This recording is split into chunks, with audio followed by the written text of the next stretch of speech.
Assalamualaikum warahmatullahi wabarakatuh. Kurang semangat. Kelas 10 kan ya? Harus lebih semangat lagi. Sudah makan siang? Oke deh, nggak apa-apa. Meskipun belum makan siang, masih muda-muda semua di sini, gitu ya. Masih sepantaran kita.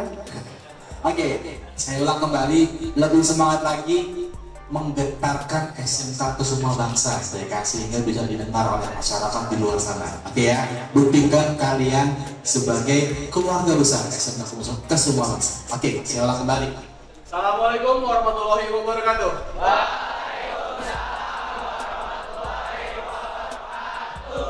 Tepuk tangan dulu buat semua di sini. Oke. Sebelumnya saya ucapkan selamat terlebih dahulu untuk teman-teman semua di sini, ya, sudah bergabung menjadi keluarga besar SMK ke semua bangsa, ya. Gimana perasaannya? Senang, ya. Senangnya kok. Oh, kalau dia senang gitu kan, senang gitu ya. Tapi nggak apa-apa. Apapun itu, ya, kalian sekarang sudah menjadi keluarga besar SMK ke semua bangsa. Harapan saya jaga, ya, jaga nama baik. Oh ya, siap. Oke, jaga nama baik alma mater ke semua bangsa, ya. Jangan sampai nama baik ke semua bangsa hancur gara-gara kalian. Tanggung jawab kalian nih sangat besar sekali menjaga nama baik SMK ke semua bangsa. Baik, lanjut saja. Hari ini saya akan, kalau tadi bilangnya sosialisasi atau apa, saya pengennya sharing informasi, diskusi. Jadi sini pengennya santai saja. Kalau ada yang mau langsung nanya atau nggak jelas, Pak saya kurang jelas, boleh dijelaskan lagi, boleh silakan, gitu ya. Jadi nggak perlu takut, nggak perlu sungkan-sungkan, tanya aja nanti, gitu ya. Tadi Pak Sumindra, ya, sudah menanyakan kantor BNN Kota Depok ada di Jalan Merdeka Depok 2. Ada yang penasaran? Ada yang mau ke sana? Kenapa nggak mau ke sana? Oke, kalau nggak mau ke sana, oke. Ada yang hobinya main PUBG atau ML? Ada? Boleh berapa orang? Oke. Oke, mau mabar sama kita di kantor? Ayo, gitu ya. Kita fasilitasi di sana, gitu ya. Ada wifi, ada lokasinya, ruangan ber-AC, insya Allah, gitu ya. Yuk kita mabar di sana, gitu ya. Jadi kalau mau mabar, boleh silakan nanti menghubungi saya. Oke ya. Baik, hari ini saya mau sharing informasi terkait dengan penyalahgunaan narkoba dan remaja, gitu ya. Sebelum masuk, boleh next mas. Ini biodata saya. Nama saya Purwoko Nugroho, semua, gitu ya. Kalau dari namanya udah kelihatan dari orang mana, gitu ya. Saya kebetulan, ya alhamdulillah tinggal di Kota Depok juga, di Kelurahan Abadi Jaya, Sukma Jaya. Saat ini sebagai analis pemberdayaan masyarakat atau ketua tim P2M di BNN Kota Depok. Ada nomor telepon saya, ada email saya juga. Monggo, kalau teman-teman di sini ada yang aktif di luar sekolah, misalkan sebagai Karang Taruna atau sebagai genre forum anak dan apapun juga, atau barangkali hanya sekedar tingkat RT saja, kayaknya pengen gitu kan ngadain kegiatan ya kayak ginilah, sharing informasi tentang bahaya narkoba di lingkungan teman-teman semua di sini, di rumah sekitar rumah, silakan bisa WA saya. Ya, nomor telepon saya insya Allah akan saya, ya, dibilang standby 24 jam enggak juga, sebenarnya paling enggak aktif nanti ya. Jadi kalaupun ada yang mau WA bisa saya respon lagi. Oke, next boleh. Mabar, oke. Boleh janjian, ya, janjian. Kapan kita mau mabar itu boleh, silakan ya. Oke, remaja ya. Kenapa kami sangat senang sekali ketika ada undangan-undangan penyuluhan yang spesifik targetnya adalah remaja, ya. Karena di usia kalian sekarang ini, usia 15 tahun, 17, 16, oke, ada yang 30 nggak? Oke, di usia-usia ini, ya, usia rentang sekian, itu kalian sedang ada namanya perubahan-perubahan baik secara fisik, ya. Ngerasa nggak ada perubahan fisik? Merasa dong, ya, masa nggak merasa aja ya, udah malah kan tinggi gitu kan.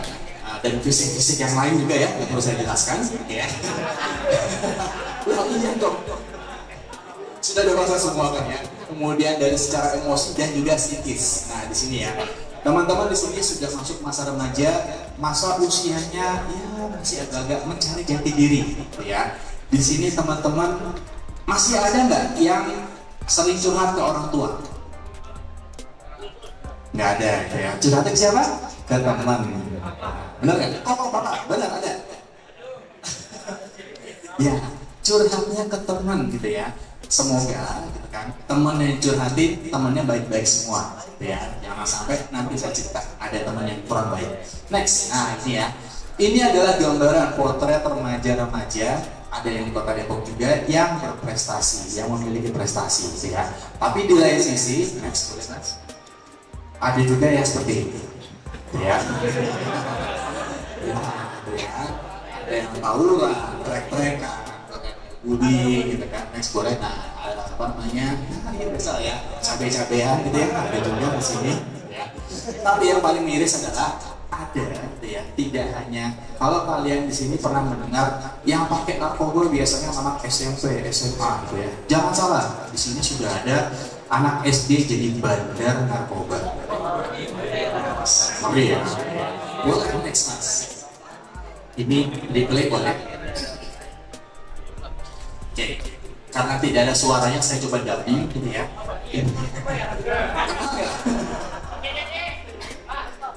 Ya. Ini kejadiannya di Makassar. Nah ini ceritanya, ada anak SD ya, dia jadi bandar sabu, kemudian mempekerjakan anak SMP untuk jadi anak buahnya dia. Wes, gitu ya. Entrepreneur gitu sebetulnya, cuma salah sasaran, salah jurusan gitu ya. Dia bandar sabu gitu ya, kemudian dia kayak bagi hasil. Nanti di situ ada dia jual 200, kasih 100 ke si anak SMP, 100 lagi buat dia. Ya, nah ini ya, jadi bahkan tidak hanya sebagai pecandu, kelas anak SD sudah menjadi bandar narkoba. Ya. Ini di Makassar. Ya. Apakah di Kota Depok Anda? Ada, teman-teman. Ya. Tahun 2017 kami menemukan seorang siswa SMP kelas 1 sudah jadi bandar ganja. Bos, ya, di daerah Bojongsari bukan di sini, gitu ya. Ternyata setelah kami coba telusuri, anak tersebut jualan ganja karena bapaknya juga pengedar ganja, katanya. Jadi bisnis terus menurun ya. Oke, next boleh mas. Kalau terus boleh next aja. Oke, kalau tadi anak SD jadi bandar sabu, ini teman-teman ada sebuah kasus anak SD pecandu narkoba plus kasus kriminal pembunuhan. Tentunya di Kota Depok ya, ini di Blitar, Jawa Timur ya. 2 orang anak SD terlibat pecandu narkoba sekaligus kasus pembunuhan. Ya, ini beneran kejadian.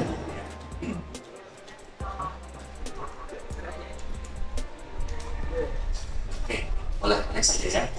Jadi intinya di sini teman-teman, ketika seseorang sudah menjadi pecandu narkoba, dia akan, tadi Pak Mitra bilang, akan mengalami kecanduan. Ya, kenapa kecanduan? Karena ternyata ada bagian otak kita. Nah ini saya masuk ke remaja juga.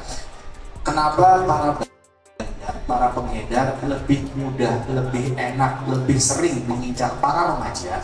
Karena ternyata ya, otak remaja, otak kalian saat ini, bagian depannya, bagian prefrontal cortexnya belum berkembang secara sempurna. Waduh Pak, masa iya sih gitu kan ya? Ternyata betul, karena ternyata di sini kalian masih agak susah untuk membedakan benar nggak sih gitu kan? Terutama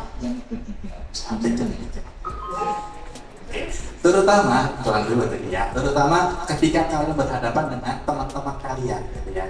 Teman kalian ajakan, ada teman yang ngajakin yang menurut kalian itu sebenarnya nggak bagus, tapi karena yang ngajakin adalah bestie kalian, teman kalian, sohib kalian, ya udah deh gitu kan, nggak apa-apa sesekali. Nah ini di usia ini kalian masih lebih gampang untuk dibujuk ya. Makanya ini adalah, kalau kalian menyadari juga, ternyata bandar dan pengedar pun belajar ilmu psikologi juga ya. Kenapa mereka mengincar remaja? Karena mereka belajar seperti ini ya. Makanya jadi kenapa kami pada akhirnya sangat senang sekali, karena kami harapkan kalian bisa menjaga diri kalian dari penyalahgunaan narkoba. Next boleh mas. Narkoba. Oke, kita masuk ke sana. Ada yang sudah pernah dapat penyuluhan tentang narkoba? Ada? Oke, kalau ada harusnya bisa jawab. Ya, harusnya. Menurut teman-teman, narkoba itu legal atau ilegal? Kalau boleh yang jawab ilegal, boleh angkat tangan. Ilegal. Ayo. Oke, satu. Yang jawab legal, boleh angkat tangan. Kok abstain semua sisanya ya? Netral ya. Masalahnya cuma dua gitu ya. Legal atau ilegal ya. Ada yang jawab ilegal nggak? Tadi masih jawab ilegal? Boleh, alasannya kenapa mas? Yes, boleh, nggak apa-apa. Yes. Yes, no. Ini kok apa ya jadinya ya? Kira-kira alasannya jawab ilegal kenapa? Oke. Yang jawab legal ada nggak? Ayo, ada yang jawab legal? Nggak ada? Oke. Kalau gitu saya tanya lagi. Di kesempatan hari ini, adakah yang berani ngaku, Pak, saya pernah pakai narkoba? Ada? Ada? Enggak, tenang aja. Ada yang berani nggak? Pak, saya pernah pakai narkoba. Ayo, ada nggak? Nggak akan ditangkap, beneran. Ayo.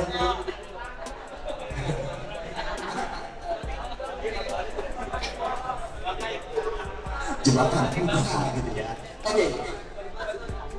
Nggak ada yang ngaku ya? Nggak ada yang ngaku. Oke deh, Bapak. Kalau nggak ada yang ngaku, maka hari ini kalian menjadi saksi ya, bahwa saya Purwoko Nugroho, anggota BNN Kota Depok, pernah pakai narkoba. Wah, viral langsung ya, BNN pakai narkoba.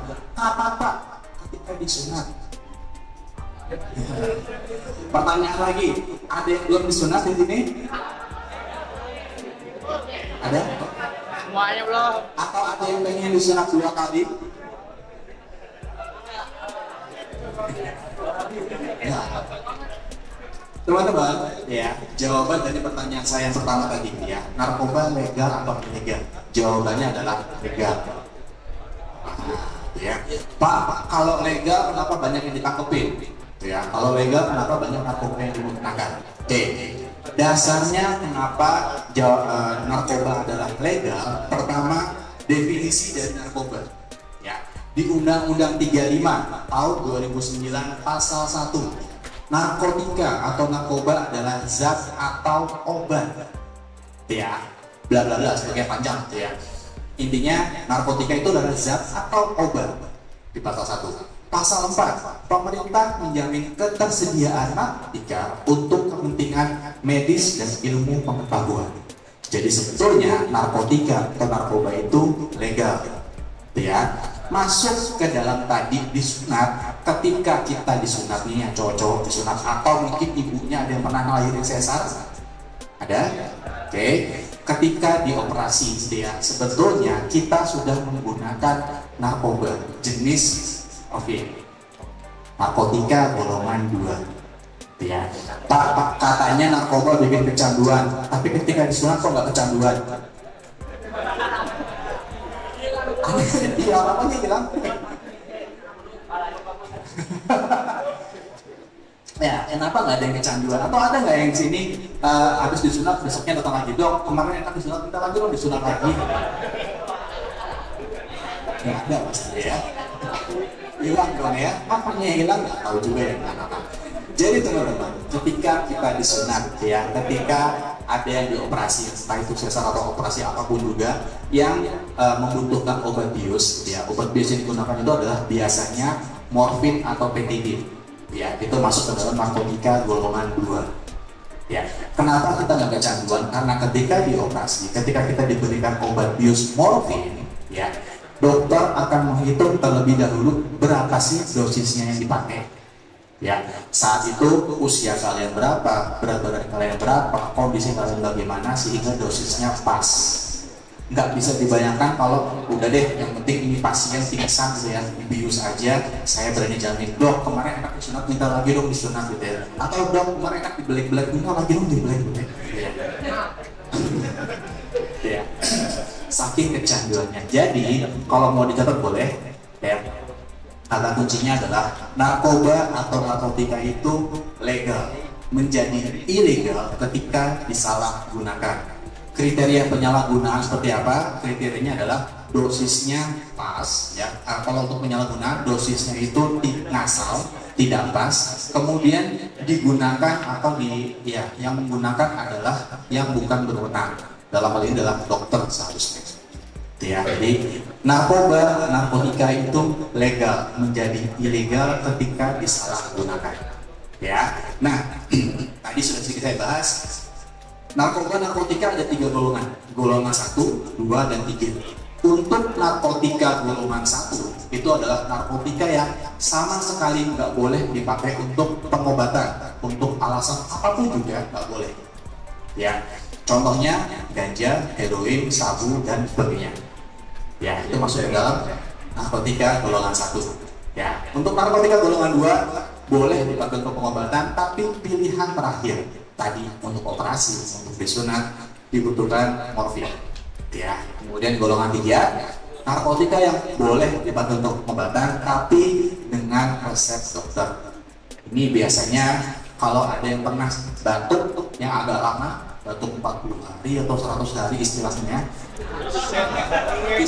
doang gitu ya, nggak sampai 40 hari juga sih ya. Ya, biasanya kalau batuk yang berkepanjangan, dokter akan meresepkan kodein. Atau kalau mungkin di sini ada yang pernah menebus obat, ya, kemudian kwitansinya di belakangnya harus ada yang tanda tangan. Nah, kalau itu berarti ada obat yang mengandung narkotika di situ.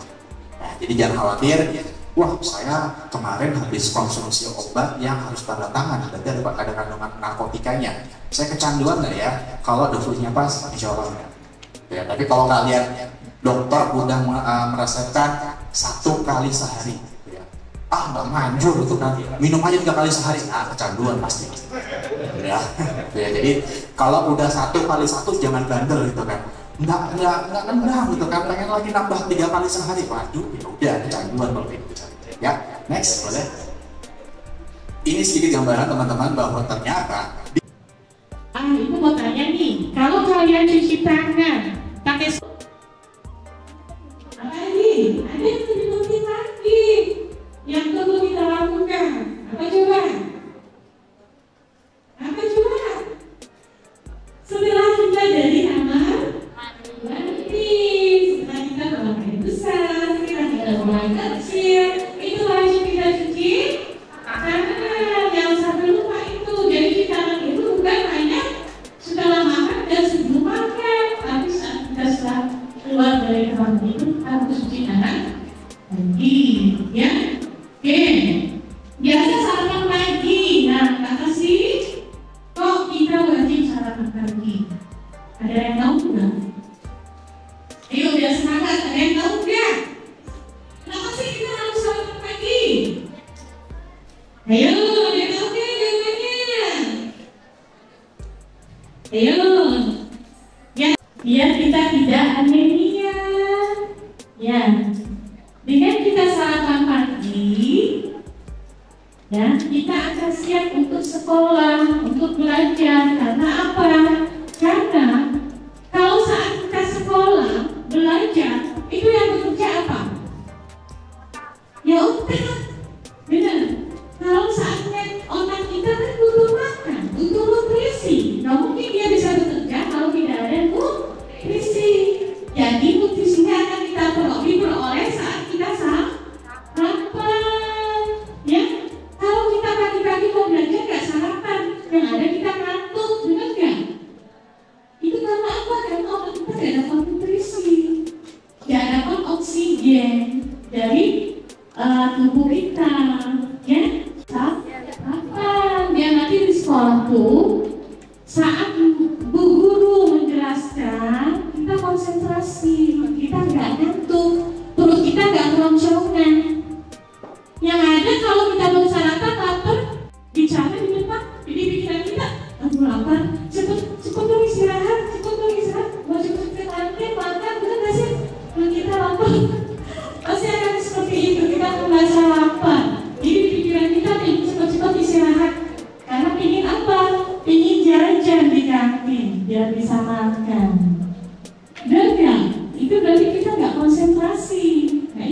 mengakibatkan apabila kita tidak sarapan terlebih dahulu saat mau ke sekolah, lalu akan mengalami anemia juga. Secara tidak langsung kita akan mengalami anemia, ya. Kekurangan apa anemia itu? Kekurangan zat besi.